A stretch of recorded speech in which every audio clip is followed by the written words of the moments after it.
So I'm going to give you a couple of examples with regards to personal relationships, like my wife Liz. That was 20, 23, 24 years ago that we got married, and like I said, we lost touch. We definitely fell out and lost touch after 20 years. I caused her a lot of harm, and I caused her a lot of mistrust, practiced behaviors or expressed behaviors that were not becoming to a partner or a healthy partner.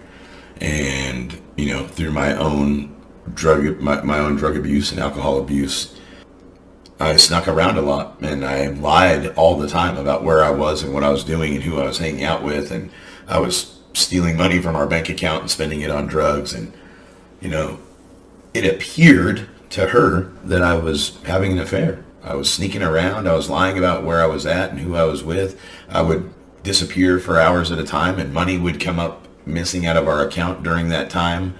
And I was going and getting drugs and getting high. And how it appeared was I was going and hanging out with somebody else and spending money on somebody else. And I caused her a lot of harm. And I caused her a lot of broken trust and a lot of sleepless nights. And I can never undo that. I can never take that back. And I tried to make amends. And I say that I appeared to be having an affair. I did have an affair. I was having a affair with drugs. I was having a chemical romance. And I was definitely emotionally unavailable. And I was definitely being dishonest. And I was definitely being deceitful and sneaking around and all of the things that come along with an affair. So it wasn't crazy, but I definitely made her feel like she was crazy because I was crazy about her. There was nobody else. I didn't have eyes for anyone else. I just didn't feel like I deserved her.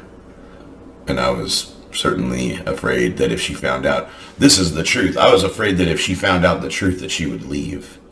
So I continued to lie about the fact. I could have probably at any time gone to Liz and said, I have a problem with drugs and I can't stop getting high and I don't know what to do. And things would have gone completely different because she was a loving, supporting wife and she would have done anything to help me. And that's the truth. And that was always the truth. But in my mind, I had convinced myself that if she knew the truth, that she wouldn't love me anymore and she wouldn't want me anymore. And therefore, my self-fulfilling prophecy of not being worthy, fear of abandonment, fear of being hurt, all of these things that I lied to protect her or to stop myself from losing her were all of the things that caused me to lose her. Because the trust was so broken and the damage was so severe that when I did get honest, it was too late. There was no coming back. And we tried. We definitely did. And she definitely tried to come back from that. And there was just no coming back. Like the damage was done. And I caused that damage. And I caused that damage with the idea that I was going to stop her from leaving because she would never know the truth. But the sneaking around and the lying and the guilt and the shame that came from that just perpetuated the cycle. And I had to live with that for a long time. I had a lot of regrets about that for a long time. And, we both went on to live our lives and marry other people, and those relationships didn't work out either. But I know that she's happier than she's ever been, and she's living her best life. And she's super successful and she has a beautiful son and she's grateful for all of those things. And I'm grateful that she has all of those things.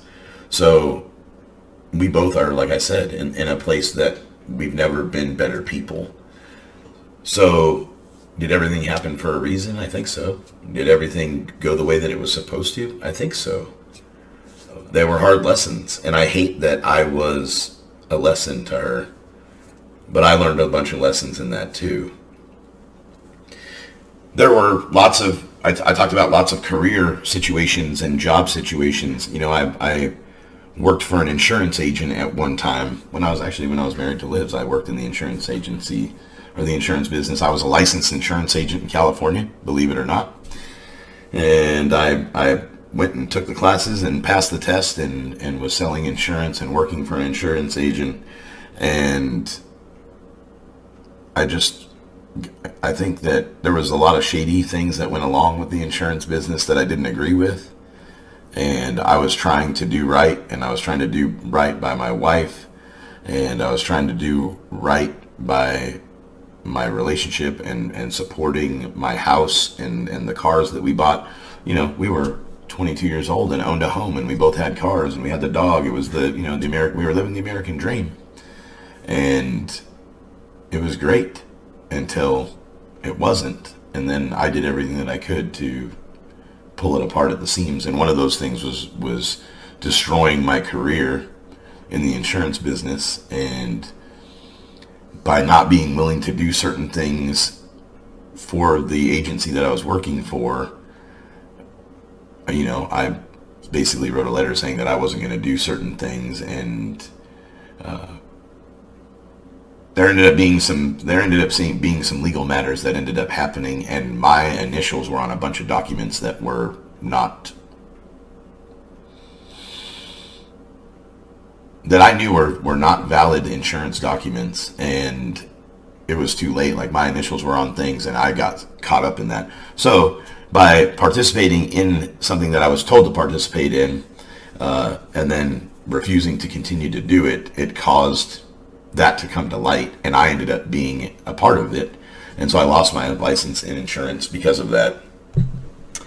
And then, you know, I moved on, and I found another career, and I started off in the mailroom of a Fortune 500 home building company at, you know, 24 years old, and within a couple of years, I went from the mailroom to being promoted, and then I became the administrative assistant to the president, chairman, and CEO of this company. And I would like to attribute a lot of that to my charisma and charm and my ability to talk to people and win people over with my award-winning personality. The reality of the matter is that I got a great career, and I had an opportunity that I could have grown with this company and grown in that position. And I was pretty much the complaints department for the chairman's office. And I dealt with all of the regional and district presidents from different regions for this home building company. And it was only a matter of time before I was, for lack of a better word, stealing from petty cash and doing dishonest shit and sabotaging that job. And it was only a matter of time before I was doing drugs again. And one thing led to another, and I destroyed that career as well. And that's actually what landed me in rehab the first time, which is where I met Gary, the counselor that I was talking about. So again, did everything happen for a reason? I think so. The point is that I didn't feel worthy of that job. I didn't feel worthy of the woman that was in my life. I had so much broken self-esteem and broken self-worth and so much past trauma that I was constantly sabotaging my life. And it wasn't until I got sober that I started to see these patterns and these behaviors, and I started being willing to do something about it and taking contrary action. I'm going to talk about one more personal relationship just because it's funny and it happened after I got sober. I started talking to a woman who I became friends with a woman, and I was definitely attracted to her, and we just clicked. We hit it off, and we related, and she was in no way ready for a relationship, and I thought that I was, and definitely I didn't have any expectations, and I didn't necessarily want a relationship with her, but I definitely enjoyed the fact that we were getting to know each other, and I enjoyed our friendship. And the more I got to know her, the more I realized that we had a lot in common, and that we just got each other. And that's rare, you know. It is. It's a rare thing when you can just hang out with somebody and be in their presence and understand where they're coming from when they're talking, and be in like a judgment-free zone. It's a rare thing when you can talk to another human being, or a member of the opposite sex especially, and feel completely comfortable in your skin. And we laughed and joked, and that was probably my favorite thing about that, is because I am such a fan of laughter. I think laughter is the best medicine. I think that laughing heals things that are long forgotten. I think it heals wounds that we can't see. And I enjoy laughing, and I enjoy laughing with my friends. I enjoy making people laugh. I always have. And this friend of mine and we just got, like, our sense of humors were just just twisted, and there were times where, we could just look at each other and know what the other person was thinking and just start laughing, and that's rare to me. And I let my walls down, and I don't do that very often, and I still don't do that very often. But especially at that point, I was at a place where I was not letting people close to me. I was staying very guarded intentionally. I was holding out, and still am holding out for a relationship that meets a list of ideals that I'm looking for in a partner. And so I stay very walled up, and I stay very guarded, and I keep people at bay, and it's just something that I got in the habit of doing. Anyway, I let my walls down, and I got kind of vulnerable, and I shared a lot of things about myself with this woman, and I felt like we were becoming very good friends very quickly, and it was happening very organically. But I knew that she was not emotionally available. She was dealing with some trauma and some tragedy of her own, and I didn't have any expectations of anything going anywhere. Honestly, I didn't. And I didn't have any expectations of a relationship coming out of our friendship. But what I did know is that I valued our friendship a lot in a very short period of time. And I feel like I crossed the line. I feel like I crossed a boundary. I asked her out, and she gently said no, that she didn't want to lead me on, and that she didn't want to cross any boundaries, and she didn't want to give me the wrong idea. And in that moment, I got struck with this fear. I can only describe it as a scrotum grabbing terror that I was going to, or had already crossed a line, and I was afraid that I was going to push her away with my own self-sabotaging behavior, that I was going to be pushy, or that I was going to cross boundaries. And I tried to communicate that.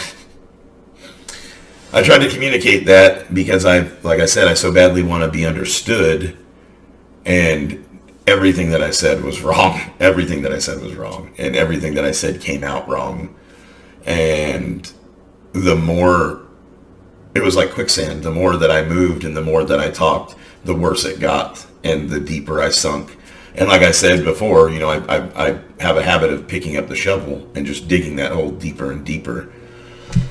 And I sabotaged that friendship. I did. And fortunately, I didn't destroy it completely. I definitely seemed like a crazy person. I know that people don't like the term retarded, or using the term retarded, but I have a propensity for getting retarded. And you can call it mental illness, you can call it being mentally handicapped, you can call it being mentally challenged.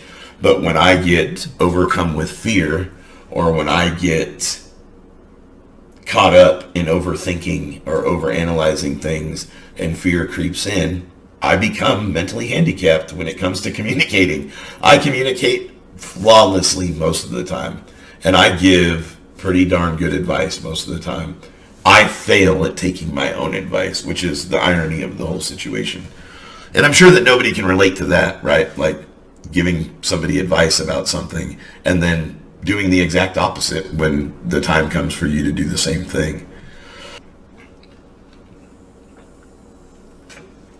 Anyway, as it turns out, this woman friend of mine accepted the fact that I was struggling to communicate, and even though I made myself sound crazy, I think that she knew me well enough at that point to know that I wasn't a psycho stalker, or I wasn't trying to push her into anything. I was honestly just trying to communicate with her that I was afraid of sabotaging the friendship, and that I didn't want to do anything intentionally or unintentionally to push her away, because I had done that in the past. And I failed miserably at communicating that. We were able to laugh about it later, and we stayed friends, thank God, because I would have been super bummed had I ruined that friendship, because I did feel that connectivity, and I did feel that judgment-free zone, and that comfort, that just naturally organic comfortability that is rare. I feel like it's rare, and I feel like when people come along, we need to foster those friendships and foster those relationships and not harm them. Anyway, so that's enough about my experience with self-sabotage. We could go on all night, and I definitely don't want to do that. If I haven't lost your interest or bored you to death at this point, I'm going to take you into solutions. So some of the solutions that I have found that work for me or have worked for me. Yeah, so I'm just going to jump right into the solutions, and we'll figure it out. So first and foremost, examine root causes. Seek out trauma or drastic emotional upsets in your life that may have triggered symptoms or behaviors of self-sabotage. Think back. I mean, are there relationships in your life, or were there parental relationships in your life? Were there sibling relationships in your life that caused you to be harmed on a deep emotional level, or to have abandonment issues? I have lots of friends that come from broken homes.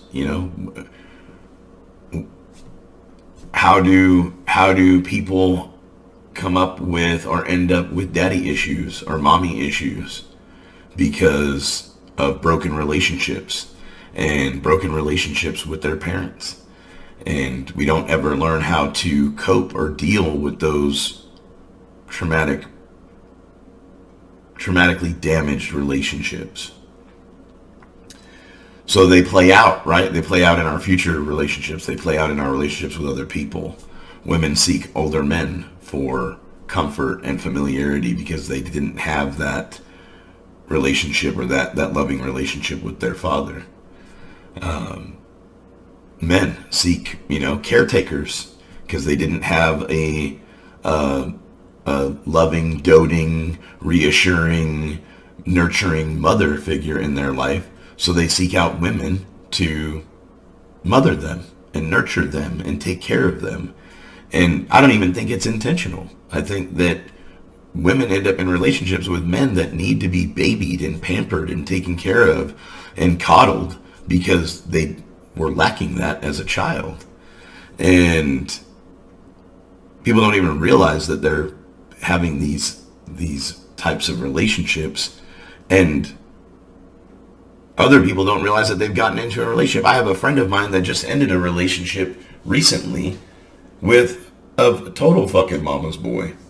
And she had no idea what she was getting herself involved with. And she ended up supporting him financially, nurturing him. She became his emotional, mental stability in his life, to the point that he threatened to kill himself or hurt himself if she left him. What's more toxic than that? And I think that she had her own self-esteem issues and her own self-worth issues that caused her to stay in a totally unhealthy relationship because A, she felt like she didn't deserve better, or she was afraid of being alone, or she was afraid of change. So many of these things cause us to stay in these super toxic relationships. That's all self-sabotage. Destroying your future, destroying your progress, destroying, intentionally or unintentionally obstructing your progress. Staying in a toxic relationship is intentionally or unintentionally obstructing your personal growth and your personal progress. So it's self-sabotaging behavior. It falls into the definition that we started with at the beginning of the episode. Number 2, so examine root causes and conditions, seek out trauma or drastic emotional upsets that may have triggered symptoms or behaviors of self-sabotage. To identify what they are, and then figure out how to treat those issues. Figure out how to treat abandonment issues. Figure out how to seek counseling for abandonment issues, or for a loss in the family, or a death in the family, or whatever it is in your case. Number 2, stop procrastinating. Stop procrastinating. Start setting small goals. Start by setting small goals and taking action. This will greatly improve your self-esteem and your self-worth. achieving little mini baby goals. Little things. Start working on financial responsibility. Start working on, self-care, sleeping better, eating better, exercise, baby steps. I'm going to go to the gym and walk on the treadmill for 5 minutes a day. I'm going to go to the park and walk around the park a couple times every day or 3 days a week after work. And then once you do that a couple times a week or whatever, start doing it 5 times a week. Start doing it 4 times a week, 5 times a week, 7 times a week. Work up to more and more productivity and more progress. Whether it be diet, exercise, sleeping, better communication, better personal relationships, working on your career. Start working a little bit more to be a better employee, to learn more about your job, to learn more about another job at your employer. The more you know and the more you can do, the more value you have as a person and as an employee. Stop looking solely at the big picture. If you're looking at everything from outside all the time and you're looking at the big picture, you're missing the finer things in life. You're missing the little things, right? So setting your sights on something big can be overwhelming. Stop wasting time and energy on unimportant details and focus on the here and now. So it's like I was talking about before, right? Future tripping. If you're dwelling on shit that happened yesterday, or you're tripping about shit that's going to happen tomorrow or next week, there's a cliche around the rooms of recovery, and it says if you have 1 foot in yesterday and 1 foot in tomorrow, you're shitting all over today. And I stand with that 100%. I need both feet in today. I need to be focused on what I can do today to improve my personal growth, my personal relationships, my spiritual connection, my career, all of it. I need to focus on what I can do today. The shit that happened yesterday, I can't do anything about. I can apologize for mistakes. I can learn from mistakes and move forward. I can't worry about tomorrow or Friday or next week. I have a friend that passed away. His name was Ryan. And Ryan used to always say, I'm going to save tomorrow for tomorrow's me. And tomorrow's me isn't awake yet. Tomorrow's me hasn't gone to bed yet. So why am I going to worry about shit that I can't do anything about right now? If there's stuff I need to take care of at work tomorrow's me can handle it. When he gets up and faces the day and is ready to start working, tomorrow's me can worry about it. I love him for that. That is one piece of advice and wisdom that he left me with that I'll never forget. I'm going to save tomorrow for tomorrow's me. So stop looking at the big picture. Start focusing on the important things. Start focusing on the here and now, what you can do today to improve in any way that you can. Baby steps, little goals, reachable, attainable goals. And the more you succeed at that, the more self-esteem and self-worth you'll have, the more self-confidence you'll have, and the bigger your reach can get. To the point where I want to push myself to the point where I can't reach and I can't see the end game, but I know where I'm headed. I had another friend that used to love this quote. If you shoot for the moon, you'll always land amongst the stars. I can't tell you where that quote came from, and I won't try to lie and pretend that I can. But if you shoot for the moon, even if you miss, you'll land amongst the stars. So start with baby steps. Start with little goals. Get some confidence. Get some self-worth. Get some self-esteem. Stop getting caught up in fear. Stop letting toxic shit get in your way. Stop getting in your own way. Stop perfectionist thinking. Aim to strive for excellence and not perfection. Make small improvements, noting your progress along the way to a desired goal. It's what I've been talking about all along. If I want to lose 100 pounds, I'm not going to try to lose 100 pounds in a week. I'm going to try to lose 3 pounds a week. I'm going to try to lose 2 pounds a week for the next 50 weeks. And if I can lose 2 pounds and 2 pounds and 2 pounds and 2 pounds, after a couple months, I'll have lost 16 pounds. And I can notate that, like, man, I have a friend that's been working out with me lately, and he's dead set on losing 30 pounds.